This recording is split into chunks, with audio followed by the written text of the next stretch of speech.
Hello दोस्तों, welcome to my YouTube channel XLN. तो last class में अपन ने जो चैप्टर स्टार्ट करा था रिप्रोडक्शन इन फ्लावरिंग प्लांट या जो एंजियोस्पर्म प्लांट्स होते हैं उनके अंदर रिप्रोडक्शन कैसे होता है अपन उस पर बात कर रहे थे, जो कि आपके 12th क्लास का फर्स्ट चैप्टर है और नीट के हिसाब से भी काफ़ी इंपॉर्टेंट चैप्टर है और बोर्ड एग्जाम में भी इससे एक बड़ा क्वेश्चन आता है, चाहे वो आरबीएससी हो या फिर वो सीबीएसई हो या फिर कोई भी स्टेट बोर्ड एग्ज़ाम हो, उसमें भी वो इम्पोर्टेंट है और उसमें अपन कंटिन्यू करेंगे आगे। तो लास्ट क्लास में जैसा कि मैं बता रहा था कि जो परागकोश होता है यानी कि जो एंथर होता है उसकी जो टीएस होता है ट्रांसवर्स सेक्शन अनुप्रस्थ काट होती है उसके बारे में अपन बात कर रहे थे और उसमें मैंने आपको बताया था कि उसके अंदर आपको 4 लेयर देखने को मिलती हैं। सबसे बाहर जो होती है वो होती है एपिडर्मिस, फिर होती है एंडोथीसियम, फिर होती है मिडिल लेयर और अंदर की तरफ होती है टेपिटम। और टेपिटम से अंदर की तरफ जो होता है वो होता है एक स्पोरोजीनस टिश्यू, जो कि स्पोरोजीनस टिश्यू जो होता है वो आगे चल करके सबसे पहले तो वो क्या करता है बेटा, माइटोसिस करके काफ़ी सारे सेल्स बना लेता है। उसके बाद में उसमें मियोसिस होता है। वो माइटोसिस होने के बाद में जो सेल्स होती हैं वो कुछ मॉडिफाई हो जाती हैं, जिनको अपन ने क्या बोला था, माइक्रोस्पोर मदर सेल या लघु बीजाणु मात्र कोशिका, या फिर उनको आपने बोला था एमएमसी, जिनकी जो गुणिता होती है वो होती है द्विगुणित यानी कि 2n यानी कि डिप्लॉइड। और इन्हीं के अंदर यानी कि एमएमसी के अंदर माइक्रोस्पोर मदर सेल के अंदर या लघु बीजाणु मात्र कोशिकाओं के अंदर अब होता है इसमें क्या बेटा, इसमें होता है मियोसिस या फिर अर्धसूत्री विभाजन और इससे 4 क्या बनते हैं, माइक्रोस्पोर बनते हैं या कहूँ तो लघु बीजाणु बनते हैं, जो कि आगे चल करके क्या बनाएंगे, परागकण बनाएंगे और उन्हीं परागकणों के अंदर आगे चल करके क्या बनेंगे, मेल गैमेट बनेंगे। तो एक बार अपन एक लघु बीजाणुधानी की अनुप्रस्थ काट देख रहे हैं। एक एंथर के अंदर 4 होती हैं, टेट्रास्पोरेंजिएट होता है। अपन किसी एक की बात करते हैं। लास्ट क्लास में मैंने आपको बताया था कि जो सबसे बाहर होती है वो होती है एपिडर्मिस यानी कि बाह्य त्वचा, फिर होती है एंडोथीसियम, हिंदी में भी एंडोथीसियम ही होता है। ये जो बाह्य त्वचा होती है एपिडर्मिस, ये सबसे बाहरी परत होती है, सुरक्षा प्रदान करती है। दूसरी होती है एंडोथीसियम। एंडोथीसियम क्या होती है, बाह्य त्वचा या एपिडर्मिस के अंदर की साइड में होती है, मोटी दीवार वाली परत होती है परागकोश के फटने में सहायक, क्योंकि यहाँ पे आपको कुछ अल्फा सेलुलोजिक बैंड देखने को मिलते हैं और ये अल्फा सेलुलोजिक बैंड हाइड्रोस्कोपिक या फिर आर्द्रताग्राही होते हैं, जो कि सूखने के दौरान इसको बस्ट करते हैं, इसको फटते हैं और इससे पोलन ग्रेन बाहर क्या हो जाते हैं, निकल जाते हैं। एंडोथीशियम के अंदर की तरफ तीसरी जो लेयर होती है वो होती है बेटा मिडिल लेयर। कौन सी होती है, मिडिल लेयर। और मिडिल लेयर का काम सबसे इंपॉर्टेंट है, इसके अंदर फूड स्टोर होता है। क्या होता है, फूड स्टोर। और ये 1 से 3 सेल्स से बनी हुई क्या होती है, पतली दीवार होती है, जो कि पोषण और संरक्षण का कार्य करती है। ये खुद पोषण और संरक्षण का कार्य, संरक्षण का तो करती है, पोषण का मतलब ये पोलन ग्रेन को पोषण नहीं देगी, लेकिन यहाँ से जो फूड होगा वो अंदर की तरफ पोलन ग्रेन के लिए पहुँचाया जाएगा। तो ये रेड जो वाली आपको दिख रही है, ये वाली यहाँ पे थोड़ा सा यहाँ कर लेना, ये एपिडर्मिस हो गया, ये हो गई टेपिटम, ये वाली टेपिटम। तो ये वाली होगी बेटा मिड लेयर, ये इसमें थोड़ा लेबलिंग गलत कर रखा है। नेक्स्ट है बेटा टेपिटम, सबसे इंपॉर्टेंट लेयर है, ध्यान रखना। सबसे अंदरूनी परत होती है, सबसे अंदर की तरफ होती है। सर ये भी तो है, नहीं ये अंदर की तरफ नहीं है बेटा, सबसे अंदर चौथे नंबर की ये लेयर होती है जिसको अपन टेपिटम बोलते हैं। पोषण प्रदान करती है, वेरी वेरी इंपॉर्टेंट। ये क्या प्रदान करती है बेटा, पोषण। किसको पोषण प्रदान करेंगी, इस माइक्रोस्पोरेंजियम के अंदर या लघु बीजाणुधानी के अंदर क्या बनता है, पोलन ग्रेन बनते हैं। और पोलन ग्रेन को जब वो मेच्योर होते हैं तो उस दौरान उनको फूड सप्लाई कौन करता है, ये टेपिटम। लेकिन टेपिटम के खुद के पास में क्या नहीं होता, फूड नहीं होता। तो इसको फूड कहाँ से मिलता है, तो ये फूड अब्जॉर्व करती है टेपिटम कहाँ से, इस मध्य परत से, इस मिडिल लेयर से क्या करती है, फूड। और किसको देती है, अंदर की तरफ जो पोलन ग्रेन्स बनते हैं, माइक्रोस्पोर बनते हैं, उनको ये क्या करती है, सप्लाई। तो ये वाली तो क्या हो गई बेटा टेपिटम, ये यहाँ से फूड लेगी और फूड किसको देगी बेटा, ये अंदर इन पोलन ग्रेन को क्या देगी, फूड देगी, सप्लाई करेगी। इसलिए पोषण प्रदान करती है और परागकणों के विकास में क्या है बेटा, सहायक है। इसके अलावा टेपिटम के अपन आगे भी कार्य देखेंगे, स्पेशली वो भी बात करेंगे अपन, ठीक है। नेक्स्ट अपन बात करते हैं बेटा जो परागकण होता है, इसके अंदर एक और होता है, ये वाला जो टिश्यू आपको दिख रहा है इसको बोलते हैं स्पोरोजीनस टिश्यू। कौन सा बोलते हैं,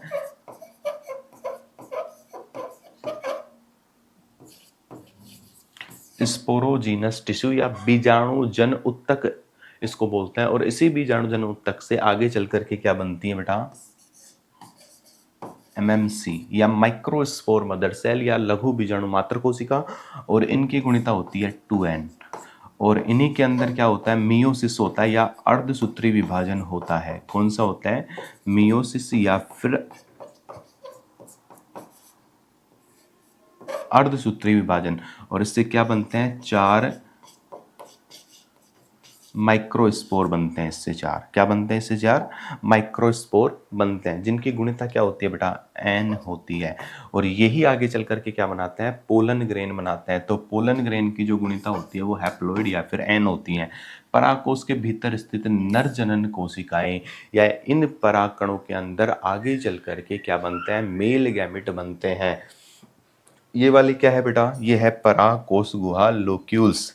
इसके अंदर क्या होते हैं, लगातार इनको नीचे से पानी वगैरह, पोषण वगैरह पौधे से मिलता रहता है, जो कि फिलामेंट के अंदर प्रेजेंट होता है। तो ये चीज़ आपको समझ में आई कि नहीं आई, लास्ट क्लास में मैंने बताया था, वापस से रिपीट करवा देते हैं। अब आगे चलते हैं अपन, चाहो तो ये डायग्राम पोज करके आप बना सकते हो। अब देखते हैं बेटा, जो मैंने आपको बताया है कि ये लघु बीजाणु जनन कैसे क्या होता है, मैंने आपको थ्योरेटिकली वैसे बताया शॉर्ट में। अभी अपन इसको देखते हैं थोड़ा सा डिटेल में। लघु बीजाणु जनन एवं चतुष्क टेट्राड। अब ये क्या होता है लघु बीजाणु जनन, लघु बीजाणु जनन का मतलब होता है कि ये जो माइक्रोस्पोर बने थे, किससे, माइक्रोस्पोर मदर सेल से, लघु बीजाणु मात्र कोशिका से लघु बीजाणुओं का बनना ही क्या कहलाता है, लघु बीजाणु जनन कहलाता है। देखते हैं इसी के अंदर आगे। तो देखो इसमें लघु बीजाणु जनन, या इसको इंग्लिश में कहते हैं माइक्रोस्पोरोजेनेसिस। क्या बोलते हैं, माइक्रोस्पोरोजेनेसिस। माइक्रोस्पोरोजेनेसिस क्या होता है, पराग मात्र कोशिका या पोलन मदर सेल, या इसको माइक्रोस्पोर मदर सेल भी कहते हैं, या लघु बीजाणु मात्र कोशिका भी कहते हैं, में अर्धसूत्री विभाजन, मियोटिक डिवीजन। कौन सा, अर्धसूत्री या मियोसिस डिवीजन होता है। इसके परिणाम स्वरूप 4, कितने बेटा, 4। आपको पता होगा कि जब एक मियोसिस डिवीजन होता है उससे 4 क्या बनती हैं, डॉटर सेल, जो कि अपनी मदर सेल से या पेरेंटल सेल से क्या होती हैं, क्रोमोसोम या गुणसूत्रों के अंदर हाफ होती है, आधी होती हैं। डिप्लॉइड है तो हैप्लॉइड हो जाएगा। हैप्लॉइड के अंदर कभी भी मियोटिक या मियोसिस डिवीजन नहीं होता। तो अगुणित लघु बीजाणुओं का निर्माण होता है। तो ये तो क्या कहलाता है बेटा, लघु बीजाणु जनन, यानी कि माइक्रोस्पोर मदर सेल से माइक्रोस्पोर का बनना। किसका बनना, माइक्रोस्पोर का बनना। ये कैसे है, n है, ये कैसे है, 2n है। ये कितने बनेंगे, 4 बनेंगे। ठीक है, इसी को क्या बोलते हैं बेटा, लघु बीजाणु जनन। और ये यहाँ पे डिवीजन कौन सा होता है, ये होता है अर्धसूत्री, अर्धसूत्री डिवीजन होता है।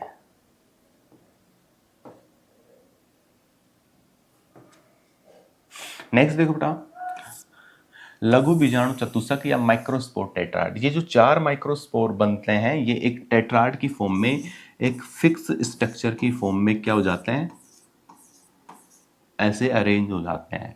टी फॉर्म में, लीनियर फॉर्म में, या फिर ऐसे टेट्राड की फॉर्म में, एक पीछे की तरफ है, अलग अलग आकृति के अंदर ये क्या हो जाते हैं, जुड़ जाते हैं। इसी को क्या बोलते हैं, टेट्राड बोलते हैं। क्या बोलते हैं, टेट्राड। तो देखना, पोलन मदर सेल या लघु बीजाणु मात्र कोशिका या पराग मात्र कोशिका में विभाजन से बने चारों लघु बीजाणु आपस में कैलोज, ये जो कैलोज होता है, ये किससे बनता है बेटा, कैलोज देखेंगे आप। कैलोज एक प्रकार का रसायन होता है जो कि इन चारों को जोड़ने का काम करता है, जुड़ जाता है, लाइक एक ग्लू की तरह रसायन द्वारा जुड़े रहते हैं।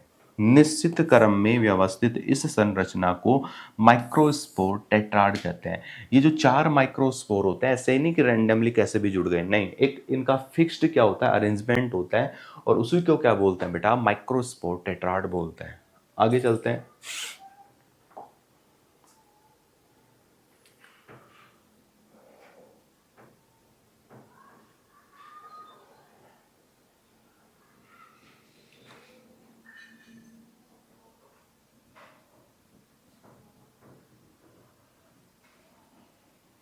हाँ, नेक्स्ट देखिए बेटा, लघु बीजाणु एवं चतुष्क, वही चल रहा है अपना, इसी में कंटिन्यू आगे करते हैं।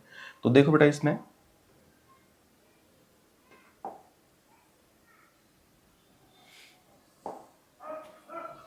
परागकण। नेक्स्ट है अपना पोलन ग्रेन या परागकण। ये जो 4 माइक्रोस्पोर टेट्राड हैं, इन्हीं को अपन आगे चल करके पोलन ग्रेन भी बोलेंगे, क्योंकि ये चारों सेपरेट अलग अलग होकर के 4 पोलन ग्रेन बना लेते हैं, ठीक है। और इन्हीं के अंदर फिर आगे चल करके क्या बनते हैं, गैमिट्स या फिर युग्मक बनते हैं।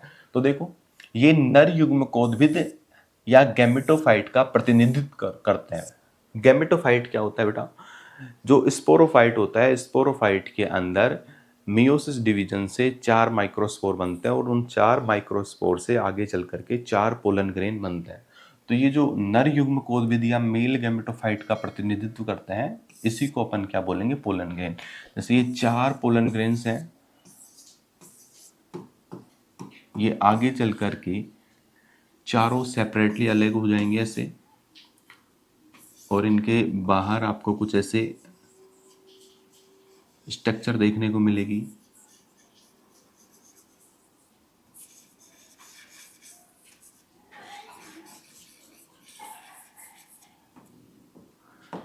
और इनकी गुणिता हैप्लॉइड है।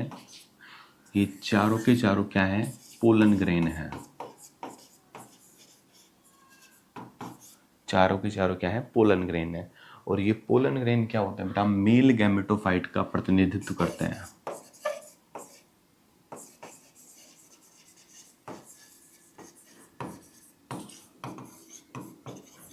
यानी कि इनसे आगे चल करके इनके अंदर क्या बनेगी, मेल गैमेट्स बनेंगे। इनमें क्या बनेंगे, मेल गैमेट्स बनेंगे।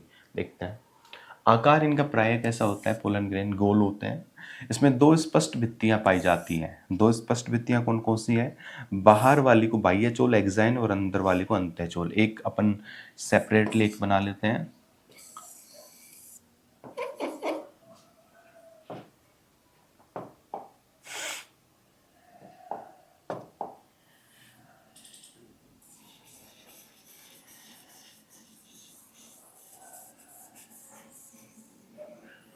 ये वाली तो क्या है, एक्साइन या फिर बाह्यचोल,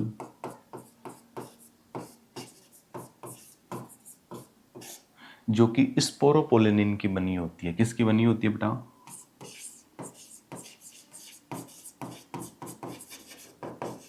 स्पोरोपोलिनिन की। और जो अंदर वाली है उसको क्या बोलते हैं बेटा, इंटाइन बोलते हैं। ये जो ब्लू कलर की दिख रही है इसको बोलते हैं अंतःचोल या इंटाइन।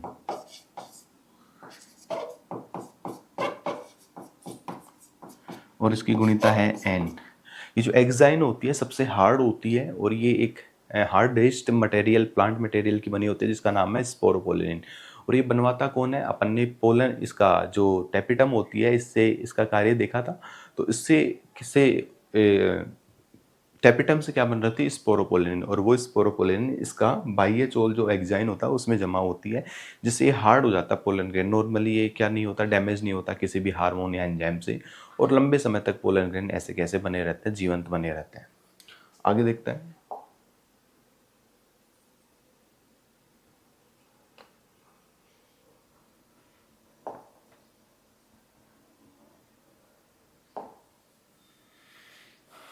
सबसे पहले बात करते हैं जो बाह्य चोल होता है एक्साइन की, उसकी बात करते हैं। और इसमें देखते हैं बेटा, यह परागकण की बाह्य कठोर सुरक्षात्मक परत है। जो एक्साइन होता है ये पोलन ग्रेन के सबसे बाहर होता है, अभी अपन ने डायग्राम में देखा था। एक्साइन सबसे सुरक्षात्मक कठोर क्या होती है, परत। निर्माण कैसे होता है, यह स्पोरोपोलिनिन से बनी होती है। याद रखना, यहाँ से बहुत बार क्वेश्चन आता है तुम्हारी बोर्ड एग्जाम में, चाहे वो कोई सी भी बोर्ड एग्जाम हो, CBSE RBSE वगैरह वगैरह। और नीट के अंदर भी कई बार पूछ लेता है। हालांकि अब तो ये थोड़ा सा नॉर्मली कॉमन क्वेश्चन हो गया, तो आता नहीं है, बट फिर भी कई बार ऐसे मैचिंग जो क्वेश्चन होता है उसमें आ सकता है। विशेषता क्या है इसकी, बाह्य चोल जो होता है वो ऐसा था, डिसकंटिन्यूअस। अपन ने ऐसे बनाया था, ऐसे चारों तरफ डिसकंटिन्यूअस होता है, कंटिन्यू नहीं होता। कंटिन्यू क्यों नहीं होता, क्योंकि बीच बीच में कहीं पे स्पोरोपोलिन नहीं भी होती, क्योंकि चारों जगह ही आप उसको बिल्कुल पैक कर दोगे तो उससे जो पोलन ट्यूब होती है वो नहीं निकल पाएगी। इसलिए वो कहीं कहीं जगह पे क्या होती है, एब्सेंट भी होती है। इसमें छोटे छोटे छिद्र पाए जाते हैं, जहाँ पे स्पोरोपोलिन एब्सेंट होती है उसको वहाँ पे छोटे छोटे आपको पोर्स से दिखता है। और इन पोर्स या छिद्रों को क्या बोलते हैं, जनन छिद्र या जर्म पोर कहते हैं। इन्हीं जर्म पोर से आगे चल करके क्या निकलती है बेटा, पोलन ट्यूब निकलती है, जो कि आगे चल करके फर्टिलाइजेशन के लिए काम में आएगी। ठीक है, आगे देखते हैं। नेक्स्ट दूसरा जो इसका कवरिंग होती है वो होती है एंटाइन, एक्साइन के अंदर की तरफ। यह है परागकण की आंतरिक सतत सतत है ये परत है। निर्माण कैसे होता है? यह पैक्टिन और सेल्यूलोज यानी कि पैक्टोसेल्यूलोज से निर्मित होती है। कार्य क्या है इसका? कार्य अंतःचोल से ही पराग नलिका, यहां से क्वेश्चन आता है नीट के अंदर बोर्ड में कि जो पोलन ट्यूब बनती है वो किससे बनी होती है, तो वो जो एंटाइन होता है उसकी बनती है और उसी से निकलती है वो। तो अंतःचोल से ही पराग नलिका पोलन ट्यूब का निर्माण होता है। तो ये थोड़ा सा इंपॉर्टेंट है बेटा। पराग कण का जीव द्रव्य प्लाज्मा झिल्ली से ढका रहता है। तो यहां तक आपको समझ में आ गया होगा, आगे चलते हैं।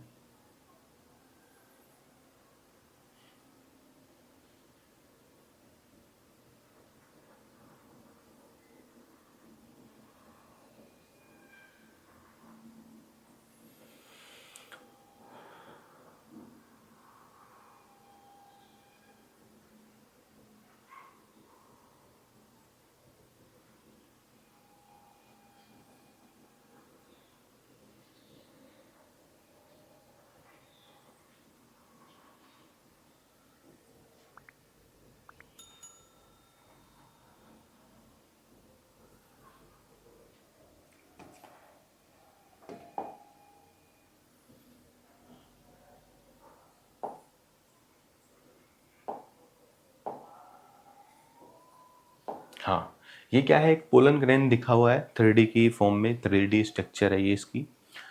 नॉर्मली आप पोलन ग्रेन्स को नहीं देख सकते, हाँ कुछ को देख सकते हो, बट आप माइक्रोस्कोप में देखना चाहो तो अच्छे से दिख जाएंगे। ये जो आपको पीला कलर का जो स्ट्रक्चर बार दिख रही है जो कि हार्ड होती है, बीच बीच में आपको ये ऐसे खाली जगह भी दिख रही होगी, तो ये जो पीली कलर की है इसको बोलते हैं बेटा एक्साइन, जो कि सबसे कठोर आवरण होता है, बाह्य आवरण होता है। दूसरा उसके अंदर की तरफ ये जो आपको रेड और थोड़ी सी पिंक कलर की दिख रही है, ये क्या है बेटा? इसका एंटाइन है। क्या है? एंटाइन, आंतरिक कोमल आवरण। उसके अंदर क्या है बेटा? ये साइटोप्लाज्म है। इसके अंदर दो सेल्स होती है। वैसे तो पोलन ग्रेन कैसा था? एन, लेकिन इसके अंदर ये एन है, एक कोशिका होती है। उसके बाद में इसमें क्या होती है? एसिमेट्रिकल डिवीजन होता है, समसूत्री विभाजन होता है, लेकिन असमान होता है। और उससे क्या बनती है? इसमें दो सेल्स बन जाती हैं, एक तो बड़ी होती है, एक छोटी होती है। बड़ी वाली को कायिक कोशिका, छोटी वाली को जननी कोशिका। तो इसके अंदर असमान समसूत्री विभाजन हो गया। इस पोलन ग्रेन के अंदर एक कोशिका थी, एन थी, हैप्लॉइड थी, एगोनिक थी। अब इसमें असमान समसूत्री विभाजन हुआ तो दो कोशिकाएं बनी और दोनों की स्ट्रक्चर मतलब साइज अलग अलग होता है, असमान होती है, एक बड़ी होती है, एक छोटी होती है। जो बड़ी वाली सेल होती है जो उसको बोलते हैं वेजिटेटिव कोशिका, या फिर हिंदी में इसको बोलते हैं कायिक कोशिका, कायिक कोशिका। और जो छोटी वाली होती है उसको बोलते हैं जनरेटिव सेल या फिर जननिक कोशिका। क्या बोलते हैं इसको? जननिक कोशिका। ये इसका केंद्रक हो गया अंदर की तरफ और ये इसका केंद्रक हो गया जननिक नाभिक। और ये पे यह क्या हो गया? जरमपोर। बीच बीच में कुछ इधर दिखते हैं आपको, यहाँ पे एक दिखाया भी गया है, इसको बोलते हैं जरमपोर। थोड़ा सा यहाँ पे अपन इसका देखते हैं बेटा। मुख्य भाग जो एक्साइन होता है वो बाह्य कठोर आवरण होता है, एंटाइन जो होता है आंतरिक कोमल आवरण होता है, साइटोप्लाज्म कोशिका द्रव्य वेजिटेटिव कोशिका, बड़ी कोशिका होती है, वेजिटेटिव नाभिक, फिर वेजिटेटिव कोशिका, जनरेटिव नाभिक और प्रवेश द्वार। तो ये चीज़ें क्या होती हैं? एक पोलन ग्रेन के अंदर होती है। क्वेश्चन कहाँ से आता है नीट में? एक तो एक्साइन के बारे में पूछेगा, एक एंटाइन किसका बना होता है, पोलन ट्यूब किससे बनती है। दूसरा, दो कोशिकाओं के नाम वेजिटेटिव और जनरेटिव सेल, दोनों की गुणिता हैप्लॉइड होती है, एन होती है। आगे चलते हैं।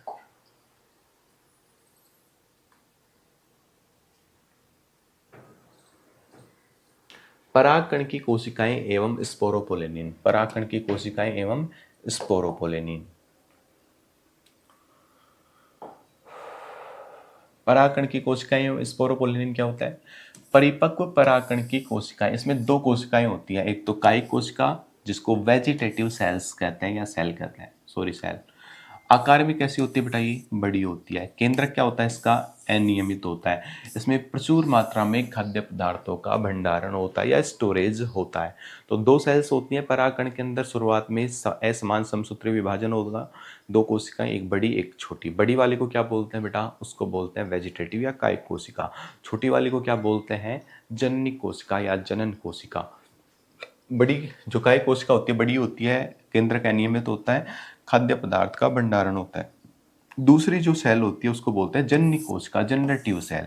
यह कैसी होती है? तर्कु रूपी, बिल्कुल ऐसे अजीब सी स्ट्रक्चर में होती है, स्पिंडल शेप में, छोटी कोशिका होती है। इसमें सघन और एक केंद्रक होता है।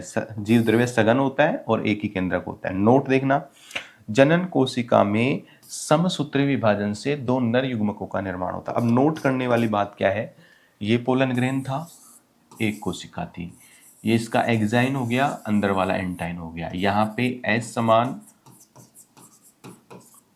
समसूत्री हुआ,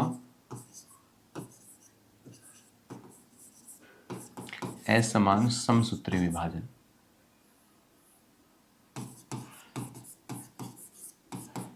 और इसमें दो कोशिकाएं बनी, एक बड़ी एक छोटी। बड़ी वाली को आपने कायिक कोशिकाएं बोल दिया, छोटी वाली को आपने जननी कोशिका बोल दिया। अब इसमें वापस से क्या होगा, जननी कोशिका के अंदर समसूत्री विभाजन होगा, और जननी कोशिका तो ये कायिक कोशिका तो ऐसे कैसे रहेगी, जननी कोशिका से दो नर युग्मक, दो मेल गैमेट क्या हो जाएंगे, बन जाएंगे।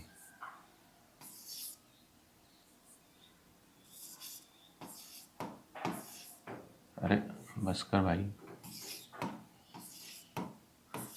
तो ये जननी कोशिका जटिज है, और इसमें दो क्या बन गए, ये नर युग्मक बन गए, मेल गैमेट बन गए। तो ये प्रोसेस आपको समझ में आई कि नहीं आई भाई। कायिक कोशिका तो ऐसे कैसे है, जो जननी कोशिका होती है उसमें समसूत्री विभाजन होता है, और दो नर युग्मक जिनकी गुणिता क्या होती है बेटा, एन। एन क्यों होगी, क्योंकि खुद ये जो कायिक कोशिका है ये भी कैसी है, एन एन है, ये भी कैसा है, एन है। तो एन में हमेशा एन ही होगा, मतलब समसूत्री हो, अर्धसूत्री तो होगा ही नहीं। ठीक है, आगे चलता है।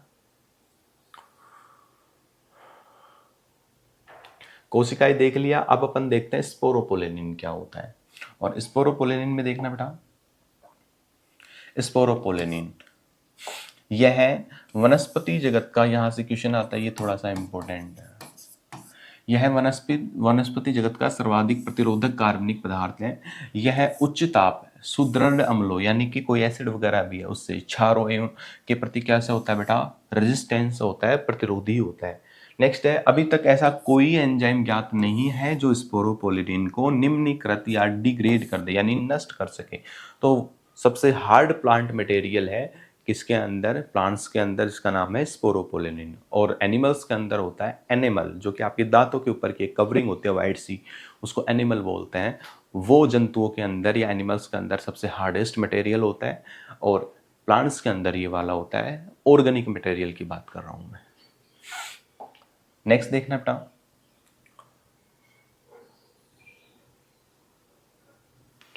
परागकण, जीवाश्म एवं जनन छिद्र। एक बार थोड़ा सा कुछ क्वेश्चन देख लेते हैं यहाँ पे अपन।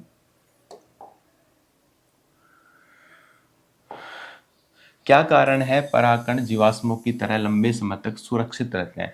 जैसे अपन जीवाश्म निकालते हैं, जीवाश्म में क्या होता है, जैसे जब अपन खुदाई वगैरह करते हैं तो कुछ अपने को जीवाश्म निकलता है, डायनासोर का अवशेष निकलता है, उनको जीवाश्म बोलते हैं ना। जरूरी डायनासोर के निकले, कोई भी दूसरा हो सकता है, जीवाश्म उनको बोलेंगे अपन, ठीक है।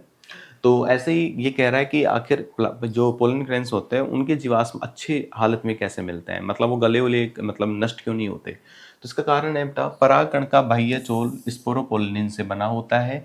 इसका भौतिक यानी कि फिजिकल एवं जैविक बायोलॉजिकल अपघटन नहीं होता, नष्ट नहीं हो सकती है, इसलिए ये लंबे समय तक जीवाश्म या फोसिल्स के रूप में बने रहते हैं। मतलब कोई चीज़ अगर नष्ट नहीं होगी, हार्ड मटेरियल से बनी हुई है, तो आप उसको हजारों साल बाद में निकालोगे, वो इससे कैसे निकल जाएगी, सुरक्षित रहेगी वो। नेक्स्ट देखना बेटा,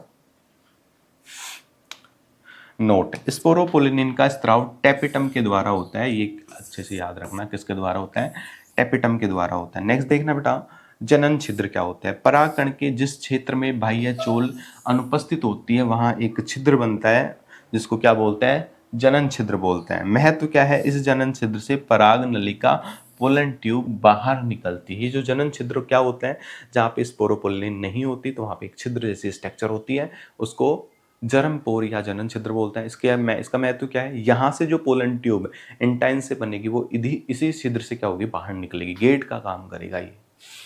आगे देखते हैं, यहां तक अपन थोड़ा सा क्वेश्चन देख लेते हैं क्या क्या है।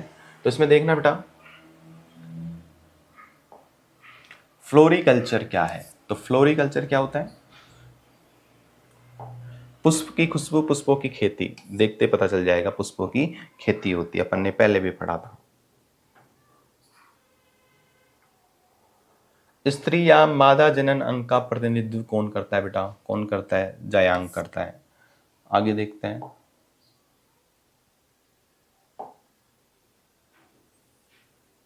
तंतु का समीपस्थ छोर पुष्प के किस भाग से जुड़ा होता है? समीपस्थ किससे जुड़ा होता है बेटा? पुष्पासन से, पुष्पदल से, या फिर पुंकेसर से। पुष्पासन से जुड़ाव भी हो सकता है और पुष्पदल से जुड़ाव भी हो सकता है। तो इसमें कौन सा चला जाएगा?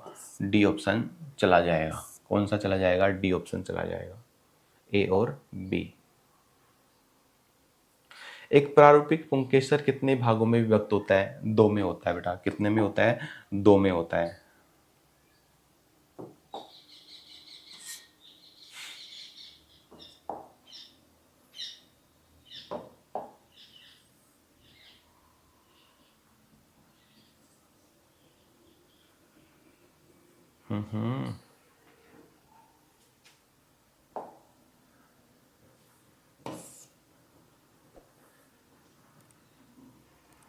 नेक्स्ट देखते हैं।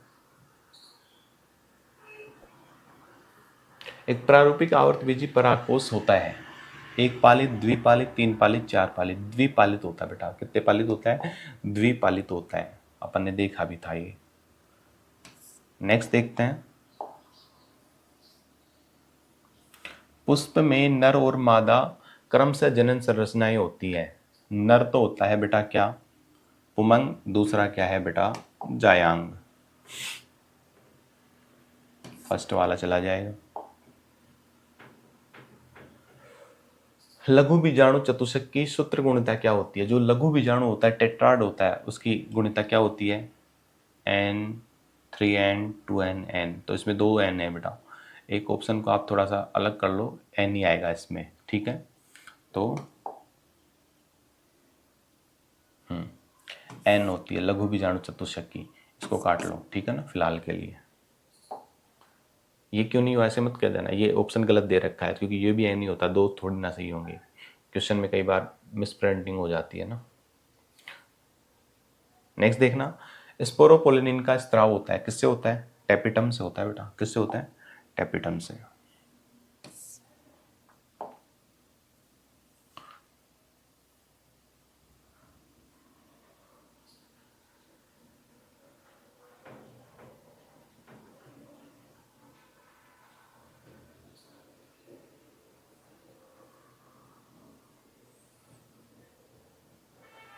हाँ, ये और देख लेते अपन, थोड़ा सा ही है।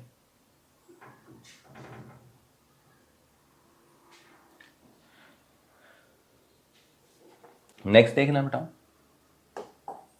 ये जो पोलन ग्रेन होते हैं, इनका कुछ इंपोर्टेंस भी होता है। अब इनका क्या इंपोर्टेंस होता है वो देखना। पराग उत्पाद में देखो, पराग उत्पाद एवं परागकण जीवन काल। पराग उत्पाद क्या होते हैं? पोलन प्रोडक्ट्स क्या होता है? परिभाषा। पराग कणों से बनने वाले खाने योग्य उत्पाद क्या कहलाते हैं? परागकण उत्पाद कहलाते हैं। मतलब पोलन ग्रेन्स होते हैं, इनके अंदर न्यूट्रिशन काफ़ी मात्रा में होता है, इसलिए इनका लोग जो होता है फूड सप्लीमेंट्री की तरह इस्तेमाल करते हैं, मतलब भोजन की तरह इस्तेमाल करते हैं। नॉर्मल भोजन नहीं, वीआईपी भोजन, जिससे एनर्जी मिलती है, बहुत ज़्यादा एनर्जी मिलती है, पावर मिलता है, वैसा वाला ये क्या है? फूड सप्लीमेंट है। पोषण क्या है? पराग कणों में भरपूर मात्रा में पोषक तत्व मौजूद होते हैं। उपयोग, इनका उपयोग आहार संपूरकों, फूड सप्लीमेंट के रूप में किया जाता है। नेक्स्ट देखना बेटा। प्रदर्शन वृद्धि। प्रदर्शन वृद्धि मतलब अपना स्टेमिना बढ़ाने में। खिलाड़ियों एवं दौड़ लगाने वाले घोड़ों की कार्य क्षमता बढ़ाने के लिए इनका उपयोग किया जाता है। जो एथलीट्स वगैरह होते हैं, रनिंग करते हैं, और जो घोड़े वगैरह होते हैं रनिंग वाले, रेस वाले घोड़े, उनको ये खिलाया जाता है, क्योंकि इनसे उनका स्टेमिना बढ़ता है, उनकी पावर बढ़ती है। ठीक है, तो कुछ इस तरीके से मार्केट के अंदर आपको ये प्रोडक्ट्स देखने को मिल जाएंगे।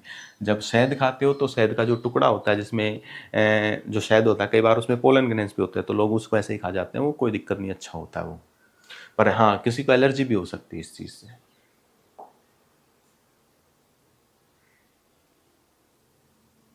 नेक्स्ट है बेटा परागकण जीवन काल, इसके जीवन काल कितना होता है, मतलब ये कितने दिनों तक पोलन ट्यूब बनाने की क्षमता रखता है। तो वह समय जिसमें परागकण कार्यशील या अंकुरण सम रहता है, यह मुख्य रूप से तापमान आर्द्रता पर निर्भर करता है कि टेम्परेचर कितना है, नमी कितनी है, उस पर डिपेंड करेगा ये चीज। नेक्स्ट है बेटा उदाहरण, अनाज, गेहूं, चावल, लगभग अनाज के अंदर गेहूं और चावल ये 30 मिनट तक इनके पोलन ग्रेन क्या होते हैं बेटा, अंकुरण क्षमता बनी रहती है, उसके बाद में ये कोई काम के नहीं होते। नेक्स्ट है बेटा सोलोनेसी, लेग्यूमिनेसी, सोलोनेसी आलू वगैरह, लेग्यूमिनेसी जिसमें दाल वगैरह आती है, इनके पोलन ग्रेन कई महीनों तक क्या होते हैं, जीवंत बने रहते हैं, मतलब पोलन ट्यूब बना सकते हैं।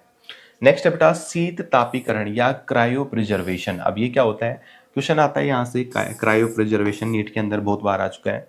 पराग कणों को -196 या 196 या 196 डिग्री, ये टेम्परेचर याद रखना, पूछा जाता है बहुत बार। ताप पर द्रव नाइट्रोजन, द्रवीकृत या लिक्विड नाइट्रोजन, ठीक है, इसकी बात ये ध्यान रखना, में सुरक्षित रखना, इसका उपयोग फसल प्रजनन कार्यक्रमों में किया जाता है। द्रव नाइट्रोजन या लिक्विड नाइट्रोजन क्या होती है, आपने वेटनरी डॉक्टर को देखा होगा अपने आसपास, वो अपने साथ बाइक पे एक छोटी सी साइड में एक डिब्बा सा लटका के रखते हैं, ब्लू कलर का उसके ऊपर कवर होता है या ग्रीन कलर का। जब वो उसमें से कोई चीज़ निकालते हैं उसमें धुआं निकलती है, वो एक्चुअल में धुआं नहीं होती, वो लिक्विड नाइट्रोजन होती है, उसका टेम्परेचर बहुत ज़्यादा कम होता है, और जैसे ही वो नॉर्मली उसको खोलता है तो जो बाहर का टेम्परेचर होता है वो ज़्यादा होता है, तो उसमें क्या होती है, थोड़ी सी ऐसे जलवाष्प जैसे निकलती है, वेपर जैसे निकलती है, ठीक है ना, आस पास के टेम्परेचर में तो आपको दिखता है। तो ये क्या होता है, क्रायो प्रिजर्वेशन होता है। इसका उपयोग किसमें किया जाता है, फसल प्रजनन कार्यक्रमों में, जो क्रॉप रिप्रोडक्टिव कार्यक्रम होता है उनके अंदर किया जाता है। नेक्स्ट देखते हैं बेटा, नेक्स्ट जो है अपन ने उमंग पढ़ लिया, फ्लावर में 4 पार्ट होते हैं, सबसे बाहर बाह्य दल कैलिक्स, उसके अंदर कोरोला यानी कि दल, और फिर होता है तीसरा जिसका मेन सेक्सुअल पार्ट होता है जिसको अपन ने पुमंग बोला, जिसकी एक इकाई पुंकेसर हो गया, जिसके 2 भाग परागकोश और पुतंतु हो गया। परागकोश के अंदर 4 लघु बीजाणुधानियां, एक देखी, 4 स्तर, एपिडर्मिस, एंडोथीसियम, मिडिलेट, टेपिटम। टेपिटम के अंदर क्या होता है, स्पोरोजिनस टिश्यू, स्पोरोजिनस टिश्यू से माइक्रोस्पोर मदर सेल, लघु बीजाणु मात्र कोशिका, उसमें अर्धसूत्री विभाजन हुआ, कितने बने, 4 माइक्रोस्पोर या लघु बीजाणु, चारों टेट्राड के फॉर्म में थे, चारों को अपन ने पोलन ग्रेन बोला, एक कोशिका अगुणित। अब उस पोलन ग्रेन के अंदर क्या बनते हैं, मेल गैमेट गए, तो उसके अंदर क्या होता है, समसूत्री विभाजन होता है, और असमान समसूत्री विभाजन, 2 कोशिकाएं बनेंगी, एक तो कायिक कोशिका, एक जननिक कोशिका। वापस से जननिक कोशिका में क्या होता है, समसूत्री विभाजन, और 2 क्या बनते हैं, नर युग्मक। परागकण के बाहर की तरफ एक्साइन, अंदर की तरफ एंटाइन, ये चीजें अपन ने देख ली है। नेक्स्ट अपन जो पढ़ेंगे, जो मेल सेक्सुअल पार्ट होता है जिसको अपन क्या कहते हैं बेटा, जायांग कहते हैं, गाइनोसियम कहते हैं, इसके बारे में अपन नेक्स्ट क्लास में पढ़ेंगे। तो उम्मीद है आपको ये चीज़ें समझ में आई होंगी। अगर आपका कोई भी डाउट हो तो आप मुझे कमेंट बॉक्स में अपना क्वेश्चन पूछ सकते हैं। अगर आपको ये वीडियो अच्छी लगी हो तो वीडियो को लाइक कीजिए, चैनल को सब्सक्राइब कर लीजिए ताकि, और बेल आइकन को दबा दीजिए ताकि जब भी मैं इस चैप्टर की next video, next lecture upload करूँ तुरंत आपको पता चल जाए। 1-2 दिन थोड़ा सा वीडियो लेट हो सकती है, बट कंटिन्यू अपन नीट तक पूरा सिलेबस कवर करेंगे बेटा, तो इस चैनल को ज़रूर सब्सक्राइब कर लीजिए। हो सकता है आपको कोई टीचर इससे भी अच्छा पढ़ाए, बट जो मैं पढ़ा रहा हूँ हर एक चीज़ में, आपकी बोर्ड एग्जाम हो या नीट एग्जाम हो, इससे बाहर कभी नहीं जाएगा, और अपन देखेंगे लास्ट में पेपर भी कि कितना क्या आता है लेवल। तो इसलिए चैनल को ज़रूर सब्सक्राइब कर लीजिए, और वीडियो आपको कैसा लगा कमेंट में ज़रूर बताइए।